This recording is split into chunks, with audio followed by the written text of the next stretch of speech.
सागर खोत आणि सन्मान्य सर्वजण लोकांना ह्या माहिती आहे. हे कोणत्याही परिस्थितीत हे महिन्याभरात पूर्ण निकालायचं लागणार आहे. त्यामुळं साहेबांच्या सूचना होत्या की या प्रस्तावाबाबत आपण लवकरात लवकर काही तो तोडगा काढून मार्ग काढावा.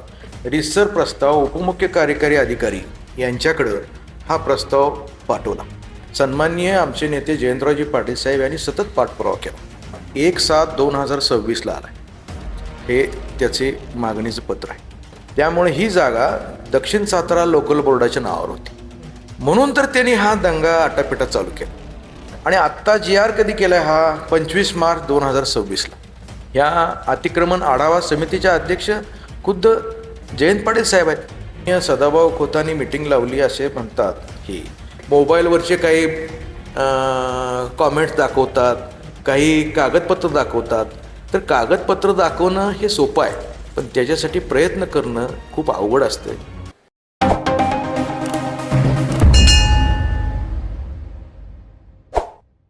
वाळवा तालुक्यातील बागणीचे जे 95 प्लॉटचं जे अतिक्रमण करण्याचा जो विषय आहे, तो विषय सध्या चर्चेमध्ये असलेला आपल्याला या ठिकाणी बघायला मिळतो आहे. काल या वाळवा विधानसभेचे आमदार जयंतरावजी पाटील यांनी या ठिकाणी बैठक त्या संदर्भामध्ये घेतली होती आणि त्यांनी जे काही त्यांच्या अखत्यारीमध्ये जे निर्णय येतात किंवा अगदी त्यांनी पूर्वीपासून जो पाठपुरवठा केलेला आहे त्या संदर्भामध्ये त्यांना ज्या जागेचे त्या ठिकाणी रहिवाशी आहेत त्यांच्या संदर्भामध्ये बैठक घेऊन अनेक त्या ठिकाणी सूचना त्यांना केल्या किंवा कशा पद्धतीनं ते लवकरात लवकर त्यांच्या नावावरती ते जमीन करता येईल या संदर्भामध्ये कालची या ठिकाणी बैठक झाली.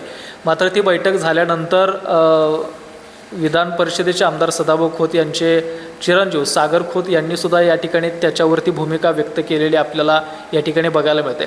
आता हे काम नक्की कोणी केलं किंवा कोणाच्या पाठपुरवठ्यानं झालेलं आहे, तर हा सगळा गोंधळ सुरू असलेला आपल्याला बघायला मिळतो. याच पार्श्वभूमीवरती हे रितसर या ठिकाणी बोलण्यासाठी आपल्यासोबत वाळवा पंचायत समितीचे सभापती उदयसिंह पाटील त्या ठिकाणी आहेत. त्यांच्याकडून त्यांची जी भूमिका आहे किंवा त्यांच्याकडून जी काही माहिती आहे ती आपण या ठिकाणी घेणार आहोत. साहेब, काय सांगाल नक्की हे जे प्रकरण आता सध्या चर्चेमध्ये आहे?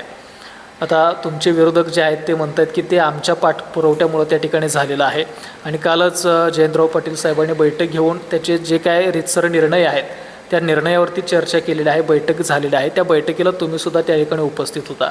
काय सांगा?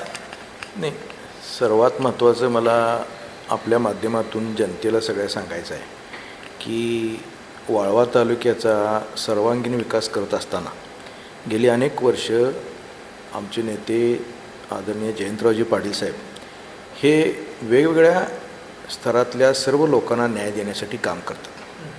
बागणी हा विषय जो आता आपण घेतला आहे, बागणी ग्रामपंचायतीनं गेल्या अनेक वर्षापासून यासाठी मागणी केलेली आहे की ह्या लोकांचं अतिक्रमण नियमित करून घ्यावं म्हणून. परंतु मला आपल्या माध्यमातून ते सांगायचं आहे की ग्रामपंचायतीनं मागणी केल्याशिवाय प्रस्तावच होणार नाही.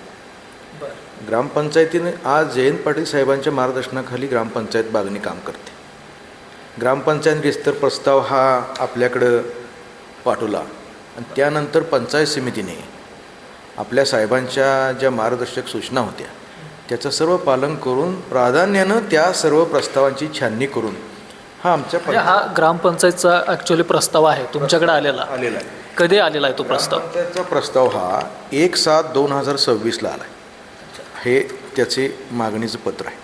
आणि त्यानंतर पंचायत समितीच्या अधिकाऱ्यांनी पंचायत समितीच्या मार्फत आपण सर्वांनी त्याचा साहेबांच्या सूचनेप्रमाणे बागणी हे गाव साहेबांच्या मतदारसंघातलं अतिशय महत्त्वाचं गाव आहे आणि या गावानं नेहमीच साहेबांना मदत केलेली आहे आणि विभागानं सुद्धा साहेबांच्या सोबत राहिलेले आहेत. त्यामुळं साहेबांच्या सूचना होत्या की या प्रस्तावाबाबत आपण लवकरात लवकर काही तो तोडगा काढून मार्ग काढावा.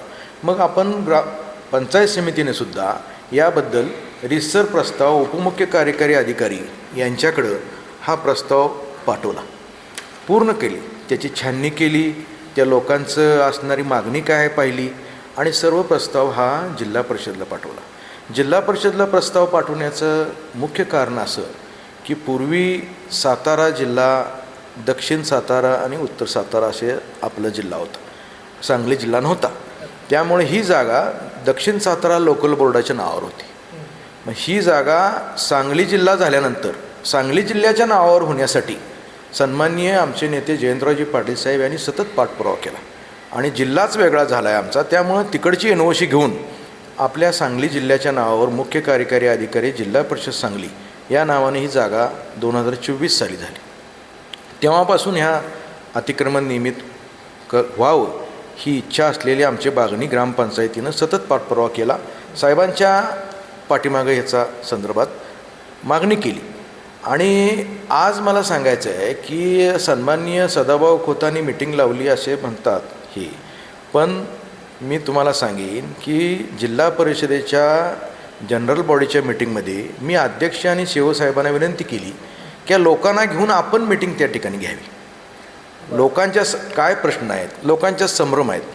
नेमकं हे श्रेयवादाचं जे नाही, मला एक प्रश्न करायचा आहे. आता ही जी बॉडी तुम्ही मला दाखवली म्हणजे अगदी त्याच्यावरती विधानसभेचे सदस्य आहेत, ते आमदार जे आहेत ते अध्यक्ष आहेत. मग आमदार सदाभाऊ यांनी मिटिंग लावण्याचा काय संबंध? नाही, सदाभाऊने मिटिंग लावलीच नाही. तेच तर मी सांगतोय तुम्हाला. मी या तालुक्याचा पंचायत समितीचा सभापती हा जिल्हा परिषदेचा पदसिद्ध सदस्य असतो. त्यामुळं मी जिल्हा परिषदच्या जीबीमध्ये जिल्हा परिषदच्या अध्यक्षताईंना आणि सीओना विनंती केली की ही जी अतिक्रमण नियमित करण्यासाठी जी काही आपण समिती केलेली आहे त्या समितीमार्फत शासनानं GR केलेला आहे. शासनाच्या GR मार्फतच हे सगळं काम चालू आहे. आणि आत्ता GR कधी केला आहे हा 25 मार्च 2026 मार्चला. हां, आणि आता हे 4च महिने झालेत. आणि याच्यासाठी सुद्धा ह्या 4 महिन्यात सतत पाठपुरावा केला आहे ग्रामपंचायतीने, पंचायत समितीने, जिल्हा परिषदेनं. आणि ही तिन्ही यंत्रणा हे आमचे नेते जयंतरावजी पाटील साहेब यांच्या मार्गदर्शनाखाली, नेतृत्वाखाली काम करणारे तिन्ही विभाग आहेत. यामध्ये कोणत्याही परिस्थितीत हे अतिक्रमण नियमित होणार हे आमच्या विरोधकांना माहिती आहे. म्हणून तर त्यांनी हा दंगा आटापिटा चालू केला. तर असं करणं चुकीचं आहे. जे काम करतात निव्वळ काय आपण एखाद्या गोष्टीची जाहिरात केली म्हणजे ते काम त्या व्यक्तीनंच केलं असं होत नाही. त्याच्यासाठी ग्रामपंचायत ही सक्षम आहे. बागणी ग्रामपंचायतीला एक ऐतिहासिक वारसा आहे. आणि त्या ग्रामपंचायती काम करणारे सरपंच आत्तापर्यंत झाले तुम्ही पहा. सगळ्यांनीच समाजाच्या घटकांना न्याय देण्याचं काम केले. आणि गेली अनेक वर्ष जयंत पाटील साहेबांच्या नेतृत्वाखाली काम करणारे बागणी असू दे, शिगाव असू दे, पंचकृषीमध्ये बागणी जिल्हा परिषद मतदारसंघातली एकही ग्रामपंचायत साहेबांच्या विरोधात काम करणारी नाही. सगळे सरपंच, उपसरपंच, त्या ठिकाणची बॉडी साहेबांच्या नेतृत्वाखाली काम करतात. सर्व समाजाला त्या ठिकाणी न्याय देण्याचं काम करतात. आणि हे जे बागणीचा अतिक्रमणाचा विषय आहे, ह्या अतिक्रमण आढावा समितीच्या अध्यक्ष खुद्द जयंत पाटील साहेब आहेत. आणि त्यांनी आत्ता बागणीचाच नाही, तालुक्यातल्या सगळ्या जे काही अतिक्रमण नियमित करायचं आहे ह्या सगळ्या गावांच्या आढाव्याची बैठक साहेबांनी वेळेच्या वेळेला घेतलेली आहे. अधिकारी उपप्रांतसाहेब त्याचे सचिव आहेत. आणि त्यांनी सगळा डाटा दिल्यानंतर पंचायत समितीमार्फत एकही प्रस्ताव पेंडिंग नाही. मग आज पंचायत समिती साहेबांच्या मार्गदर्शनाखाली काम करते, ग्रामपंचायत साहेबांच्या मार्गदर्शनाखाली काम करते, जिल्हा परिषद साहेबांच्या मार्गदर्शनाखाली काम करते. आणि मग हे जर आपण प्रस्ताव केलेच नसते तर मग आपण मागणी कोणाकडे केली असती? सगळे प्रस्ताव जे लोकांच्या हिताचे आहेत आणि जी लोक आहेत, मी तुम्हाला खरं सांगेन, प्रामाणिकपणे सांगेन, या पंचायत समितीचा सभापती नात्यानं अतिशय जाणीवपूर्वक मी तुम्हाला सांगेन की साहेबांची सूचना आहे सर्वसामान्य गोरगरीब जनतेचे प्रश्न प्राधान्यानं सोडवण्याचं त्यांच्या सूचना आहेत. त्यामुळं हे बागणीचा विषय आम्ही नेहमीच आपल्या अजेंड्यावर घेतला होता. फक्त आम्ही त्याची प्रसिद्धी केली नाही म्हणजे आम्ही काम केलं नाही असं होत नाही. काम हे आपण पहिल्यापासून करत आलेलो आहोत. आणि मी तुम्हाला सांगायला अतिशय आनंद होतो आहे की ह्या शासनानं GR केल्यानंतर ह्याची सर्व कागदपत्राची पूर्तता 4 महिन्यामध्येच केली पूर्ण. मार्चपासून एक 3-4 महिन्यामध्ये सर्वच गोष्टीची पूर्तता केली. आणि ही जागा जिल्हा परिषदच्या नावची आहे. सातबाऱ्यावर जिल्हा परिषदचं नाव आहे. मग जिल्हा परिषद आज जयंत पाटील साहेबांच्या मार्गदर्शनाखाली काम करते. पंचायत समिती, ग्रामपंचायत आणि सर्व स्तरातून ह्यासाठी पॉझिटिव्ह रिपोर्ट केलेत. आणि सर्व लवकरात लवकर त्यांच्या गोरगरीब लोकांच्या नावावर हे प्लॉट होणार आहेत. हे सागर खोत आणि सन्मान्य सर्वजण लोकांना ह्या माहिती आहे. तर त्यांनी प्रयत्न करावेत त्यांच्या पद्धतीनं. पण ही यंत्रणाच आज ग्रामपंचायत विभागाच्या अंडर आहे. पंचायत समिती, जिल्हा परिषद, महाराष्ट्र शासन या समितीचे आढावा समितीचे अध्यक्ष, विधानसभेचे सदस्य जयंत पाटील साहेब आहेत.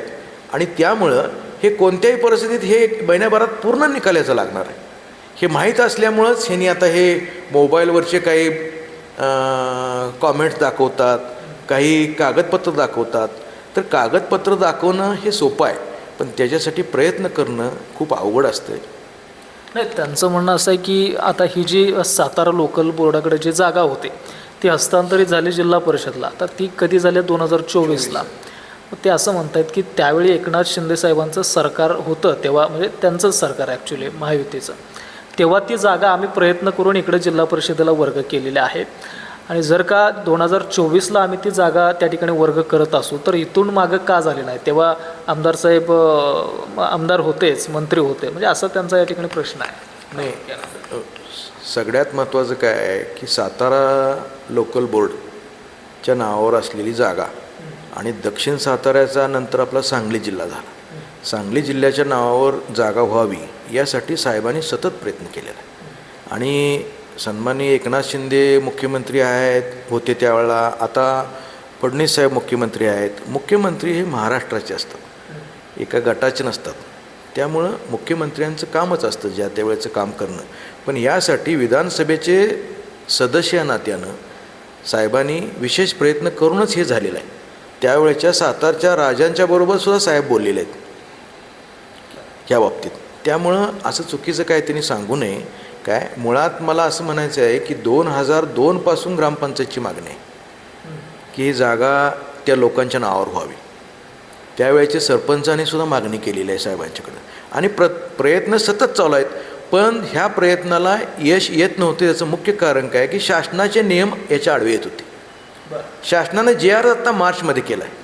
बावनकुळे साहेबांनी हा JR केल्यानंतर, निर्णय घेतल्यानंतर त्याला गती आले. पण त्याच्यासाठी प्रयत्न हे जयंत पाटील साहेबांनी केलेले आहेत. बावनकुळे साहेबांना भेटून त्यावेळेच्या तुम्ही बघा, साहेबांनी वेगवेगळ्या मिटिंग घेतल्या आहेत. साहेबांनी, मी तुम्हाला अभिमानानं सांगेन की जयंत पाटील साहेबांनी अर्थमंत्री म्हणून या महाराष्ट्र राज्यामध्ये 9 वेळा अर्थसंकल्प मांडला आणि सगळ्या खात्यांच्या बाबतीमध्ये अभ्यास त्यांना आहे. त्यामुळं बावनकुळे साहेब असू देत, एकनाथ शिंदे साहेब असू देत, किंबहुना मुनगंटीवार असू देत, हे सर्वच आत्ता नंतर झालेले मंत्री हे जयंत पाटील साहेबांच्या सूचनेला नेहमीच मान देऊन काम करत होते, करतायत, आजही करतायत.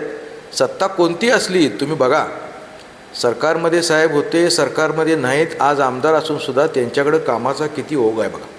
लोकांच्या अडीअडचणी सोडवण्यासाठी नेहमीच ते प्रयत्न करतात. आज तुम्ही साहेबांच्या सोबतील किती लोक काम घेऊन येतात, व्यक्तिगत काम असतील, सार्वजनिक काम असतील, काही वेगवेगळ्या समाजाची कामं असतील, पण साहेबांच्याकडे नेहमी लोक असतात.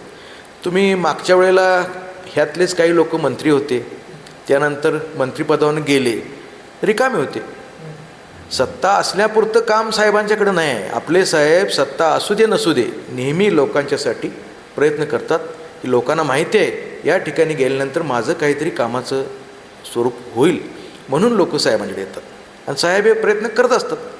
नाही, खरं तर आता तुम्ही सगळे पुरावे दाखवले किंवा ग्रामपंचायतनं जो तुमच्याकडं प्रस्ताव केला होता की जागा आमच्याकडं हस्तांतरित व्हावी म्हणून किंवा आमच्या नावावरती व्हावी, तो या ठिकाणी दाखवलेला आहे. आणि जिल्हा बोर्डाची सुद्धा जागा, लोकल बोर्डाची सातारची इकडंसुद्धा जे आणलेलं साहेबांनी प्रयत्न केलेले आहेत त्याचंसुद्धा या ठिकाणी तुम्ही कागद दाखवलं. मात्र हे एवढं सगळं आमदार साहेबांनी करूनसुद्धा मग तुमच्या विरोधकांचा दावा का की हे आम्ही करतोय किंवा आम्ही केलेलं आहे असा?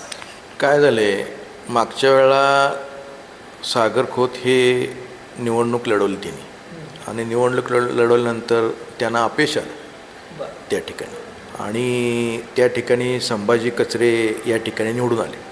काय तर त्यानंतर त्यांना बागणीमध्येच हे असं जिल्हा परिषदेसाठी उभा राहण्यासाठी परत काहीतरी आपण काम करतो आहे हे त्यांनी दाखवण्याचा प्रयत्न केला. ह्याच कामात नाही, आता मी तुम्हाला सांगेन, आता हा विषय हा आपल्या अतिक्रमण नियमित करण्याचा विषय आहे म्हणून बोलण्यासारखं खूप काही आहेत गोष्टी ज्या त्यावेळेला परत बोलेन मी. पण मला प्राधान्यानं सांगायचं आहे की सागर खोत असतील, सन्माननीय आमदार सदाभाऊ खोत असतील किंवा अजून विरोधी पक्षात काम करणारे सगळे असतील, सगळ्यांनी काम करत असताना व्यक्तिद्वेष आपल्या बोलण्यातनं दाखवणं चुकीचं आहे. समाजामध्ये काम करत असताना आपण आपली बाजू रास्तपणे मांडणं हे गरजेचं आहे. तुम्ही चुकीच्या पद्धतीनं मांडून इतके वर्ष तुम्ही आमदार होता आणि तुम्ही काय त्यांनी मी बघितलं त्यांची बाईट काय केलं, तर दिवस पुरणार नाही कामांची यादी सांगायला. मी सांगेन, मी गेली 30 वर्ष ग्रामपंचायतमध्ये काम करतो. 2002ला मी सरपंच झालो, त्याच्या आधीपासून 1995-96 पासून मी ग्रामपंचायतीमध्ये काम करतो आहे. शिगाव आणि पंचक्रोशीतलं एक असं काम नाही आहे की ती साहेबांनी केलेलं नाही. सगळी कामं, बागणी असेल, शिगाव असेल, कोरेगाव असेल, बावची असेल, सर्व विभागामध्ये, इस्लामपूर नगरपालिका, आष्टा नगरपालिका, ह्या सगळ्या बाबतीमध्ये साहेबांनी त्या गावातल्या त्या विभागातल्या लोकांना बरोबर घेऊन समाजाच्या हिताची कामं नेहमीच केलेली आहेत. आणि त्यांच्यावर बोलण्या इतपत मला नाही वाटत कोण हे म्हणजे त्या पद्धतीनं बोलू शकतील. नैतिकता साहेबांच्याबद्दल बोलण्याची ह्या कोणाकडेही नाही आहे. साहेबांनी केलेलं काम हे फार मोठं आहे आणि नेहमीच राहणार. आणि आम्हीच नाही, इथून पुढच्या पिढ्यासुद्धा साहेबांच्या केलेल्या कामाचं मूल्यमापन चांगल्या पद्धतीनं करतील. विशेष करून मी सांगेन की सहकार सुरू केला बापूंनी, तो टिकवला, वाढवला, जोपासला, मोठा केला आणि सर्व समाजाला न्याय देण्याचं काम जयंत पाटील साहेबांनी केलं. आणि आज तिसरी पिढी प्रतीकदादांच्या रूपानं आज समाजाच्या सर्व घटकापर्यंत पोहोचण्याचं काम करतात. हे सोप्या गोष्टी नाही आहेत. उगाच येऊन कोणाला तर बोलायचं, काहीतरी सांगायचं, ही कामं करून समाजामध्ये आपण विश्वास निर्माण करू शकत नाही. माणसं घडवलेली आहेत ह्या लोकांनी. साहेबांनी बापूंच्यापासून माणसं घडवलेली आहेत आणि ती माणसं प्रत्येक तालुक्यातल्या प्रत्येक गावात, खेड्यापाड्यात आहेत. तुम्ही चुकीच्या पद्धतीने सांगून लोक विश्वास ठेवणार नाहीत. पंचायत समितीच्या मार्गदर्शन करत असताना मी सांगेन, साहेबांच्या नेतृत्वाखाली आपण काम करतो आहे. माझ्यासारख्या सामान्य कार्यकर्त्याला सभापती म्हणून साहेबांनी इथं बसवलं, काम करायची संधी दिली. मी ग्रामपंचायतमध्ये काम केलं, त्या अनुभवाचा मला थोडा उपयोग होईल म्हणून साहेबांनी मला इथं संधी दिली. मग इथं देत असताना तुम्ही मॉडेल स्कूलसारखं उदाहरण घ्या जिल्ह्यातलं. साहेब पालकमंत्री असताना मॉडेल स्कूल कल्पना आणली, स्मार्ट PSC कल्पना आणली. या सर्व योजना राज्यानं दखल घेऊन त्या ठिकाणी राज्यभर ही योजना राबवल्यात. एक नेतृत्व, उच्च विद्याविभूषित नेतृत्व आहे आणि यांना माहिती आहे साहेबांना की कोणत्या गोष्टीला महत्त्व द्यायचं. साहेब कधी हे वेगवेगळे विरोधक आरोप करत असतात. बघा तुम्ही कितीतरी वेळा आरोप करतात वेगवेगळे चुकीचे. साहेब कधी त्यांना काही बोलत नाहीत त्याविषयी. कारण बोलून ह्याला काय, रोजच उठून काही बोलायला लागले, हे तर काम कधी करायचं. मला सांगा, मी आज पंचायत समितीचा सभापती म्हणून साहेबांनी संधी दिली, मी काम करतो आहे. हे रोज उठून बाईट द्यायला लागले, हे असं तसं. आता मिटिंग घेतली जिल्हा परिषदनं, त्या मिटिंगला तुम्ही निमंत्रण आहे म्हणा नाही म्हणा, तुम्ही हजर राहिला. हजर राहून अधिकाऱ्यांना कुठल्या शब्दात बोलला आपण, हे मीडियासमोर त्या जिल्हा परिषदेच्या अधिकाऱ्यांनी बोलायला पाहिजे की आपण कोणत्या, आपल्याला सभ्यपणा गरजेचं आहे. आज समाजकारण करत असताना, राजकारण करत असताना आपल्याला सभ्यता ही सगळ्यात महत्त्वाची पाळली पाहिजे. अधिकारी चुकत असतील तर जरूर बोललं पाहिजे, पण कोणत्याही प्रकारची चूक नसताना एखाद्या अधिकाऱ्याला आपण जर चुकीच्या पद्धतीने बोलायला लागलो तर माणसं, शेवटी व्यक्ती, प्रत्येकाचा आदर केला पाहिजे. आज आपण पदावर आहे, उद्या नाही आहे, पण ज्यावेळा आपण पदावर नसू त्यावेळेलासुद्धा आपल्याचा लोकांनी आपला आदर केला पाहिजे. आणि सगळ्यात महत्त्वाचं मी सांगेन, आपल्या माध्यमातून बागणी गावातील या 95 कुटुंबांच्या घराचा प्रश्न हे जयंत पाटील साहेबांनी सोडवलेला आहे. फक्त काही गोष्टीची टेक्निकल बाजू पूर्ण करण्याची फक्त ह्यात विलंब आहे आणि तेही पूर्णपणे करण्यासाठी साहेबांनी परवा पंचायत समितीच्या दालनामध्येच या ठिकाणी सर्व अधिकाऱ्यांची मिटिंग घेऊन सर्वांना योग्य त्या सूचना केलेल्या आहेत आणि लवकरच ही जागा त्या गोरगरीब लोकांच्या नावावर होईल. तिथले रस्ते, तिथले गटर, आम्हाला परवा सूचना मला केली साहेबांनी की त्या भागातले रस्ते आणि गटरचं पूर्ण इस्टिमेट तयार करा, त्या ठिकाणी काय लागते ती व्यवस्था त्या ठिकाणी बघा आणि त्याचा प्रस्ताव पाठवा. आम्ही ते लवकरच पूर्ण करणार आहे आणि लोक सगळी सर्वसामान्य गोरगरीब जनतेच्या पाठीमागं नेहमीच राहिलेले आहेत. आम्ही आणि ते पूर्ण करणार आहे. नाही, आता तुम्ही सुद्धा त्या समितीमध्ये आहात. आता ह्याची पुढची स्टेप काय असणार आहे? म्हणजे कधीपर्यंत ही जागा लोकांच्या नावावरती होईल किंवा लोकांनी अजून त्याच्यासाठी काय केलं पाहिजे? नाही, सगळ्यात चांगला प्रश्न तुम्ही विचारला आणि महत्त्वाचा प्रश्न विचारला. कोणतीही गोष्ट आपण कागद लपवून पुढं जाऊ शकत नाही. तर जिल्हा परिषदेची मालमत्ता निधी खर्च करायचे काही नियम आणि GR झाले आहेत. हे आज नाही, पूर्वीपासूनचे आहेत. आणि या बाबतीमध्ये मी आपणाला सांगेन की कलम 128मध्ये जिल्हा परिषदेच्या मालकीचे मालमत्ता निधी आणि इतर अधिकार हे ह्या ठिकाणी दिलेले आहेत. यामध्ये सार्वजनिक वापरासाठी आपण जिल्हा परिषदेमार्फत या ठिकाणी मालमत्तेचं संपादन करणे, भाडेपट्टा देणे किंवा ते हस्तांतरण करणे याबाबत वित्तीय अधिकाऱ्याच्या मर्यादेत वाढ करून देण्यात आली आहे. या बाबतीमध्ये जिल्हा परिषदेने प्रदान करण्यात आलेला अमर्याद अधिकाऱ्यांचा नियमाचा वापर करून जिल्हा परिषदेने शासनाच्या पूर्व संमतीशिवाय करू नये. हा महाराष्ट्र शासनाचा GRच आहे. हा तुम्ही दाखवा आणि ह्या GRला धरूनच आपल्याला जावं लागेल ना. आणि जागा नावावर करायचीच आहे ना. आणि जिल्हा परिषदेनं ही NOC आता साहेबांनी सूचनाच केलीत, लवकरात लवकर कागदपत्र पूर्ण करा, NOC द्या. NOC द्या म्हणल्यानंतर त्याची पूर्तता करून जिल्हा परिषद NOC देणारच आहे. जिल्हा परिषदेने NOC दिल्यानंतर भूमी अभिलेखीच्या आपल्या अधिकाऱ्यांना साहेबांनी सूचना केलेल्या आहेत की संबंधित ग्रामपंचायतला विश्वासात घेऊन मोजणी करा. आता या ठिकाणी सागर खोतनी या ठिकाणी आमच्या सांगितलं की मी त्या ठिकाणी गेलो, 8-8 दिवस त्या अधिकाऱ्यांच्या पाठीमागं लागलो आणि नंतर त्या ठिकाणी जाऊन मोजणी केली. पण तुम्ही ग्रामपंचायतला विश्वास का घेत नाही? मूळ ग्रामपंचायत आहे ना. आज ग्रामपंचायत सक्षम आहे. बागणीसारखं आमचं मोठं गाव आहे, गावचं उत्पन्न चांगलं आहे, गावातली लोकं सगळी चांगले आहेत, सगळ्या विभागातली लोकं चांगली आहेत तिथली. मग त्यांना विश्वासात घेऊन काम करा ना तुम्ही. तुम्ही त्यांना विश्वास घेत नाही कारण त्यांनी अगोदरच पूर्तता केलेली आहे ग्रामपंचायतनं, मोजणी पण झालेली आहे. आणि मग तुम्ही अधिकाऱ्यांना काहीतरी सत्तेमध्ये आहोत असं दाखवता, अधिकाऱ्यांना सांगता, घेऊन जाता बरोबर. मग ही एजन्सी तुमच्याकडे नाही ना.